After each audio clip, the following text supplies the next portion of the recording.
今日想同大家分享一部電影叫做《媽的多重宇宙》，佢榮獲咗2023年嘅奧斯卡獎。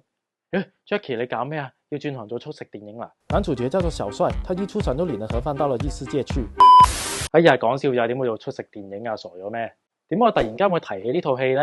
係因為其中有一幕非常之切合街頭詠春嘅概念，就係利用呢一個身邊嘅環境同埋物件，就用佢個腰包嚟做一個防身武器，將個腰包耍到好似流星錘咁樣出神入化。咁我哋一齊嚟睇下呢一幕先啦。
導演真係犀利，將個腰包當係流星錘都俾佢諗到。仲有一幕，男主角係將啲石春揦落去個腰包，再要加強個流星錘威力。但我就諗緊，究竟有冇可能咁強硬呢個腰包條帶都唔斷嘅？因為我之前用過其他布袋，一揈落去條帶係斷軌咗嘅，根本就冇威力。咁今段片嘅主要目的就係要測試一下呢啲腰包，究竟可唔可以做到好似電影之中一樣咁強硬同埋咁有威力啦。咁我哋一齊出去外景進行測試啦。今日我哋就嚟到外景拍攝，咁我哋咧就會用椰子嚟做呢一個測試。咁點解用椰子咧？因為佢個硬度同人嘅頭差唔多嘅啫，所以我哋就用椰子去做測試啦。而我哋測試嘅腰包就係一個幾十蚊嘅 cheap 腰包，喺街邊買嘅啫。咁因為咧佢呢條拉鏈就爛鬼咗，所以我就攞嚟做測試。咁佢呢條拉鏈咧，嗱呢個測試之前啊冇爛嘅，冇穿冇爛嘅個袋啊。淨係條拉鏈啫，淨係呢度爛咗啫。咁我哋一陣間測試完咧，就睇下佢個損毀程度係點樣啦。咁我哋就有兩個測試，就將個椰子綁喺樹上，同埋擺喺地下嗰度進行測試。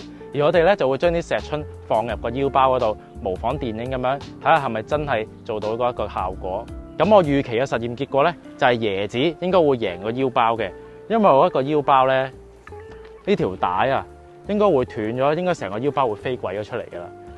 同埋我覺得係個腰包係會穿窿嘅，冇理由啊咁實淨，呢條拉鏈應該會爆開咗，啲雜物飛晒出嚟。呢個就係我預期嘅實驗結果。咁我哋一齊嚟測試下，係咪真係會咁樣先？咁我都準備咗一袋嘅石春啦，我喺沙灘嗰度隨便執嘅啫。咁有人就問我：喂，咁究竟你嗰個石春要入幾重啊？要入幾多到啊？我點知啫？你睇電影啊，男主角都係隨手揦落去嘅啫嘛。咁我都係隨手揦落去，隨心啦。我哋一陣就睇下實驗結果係點樣啦。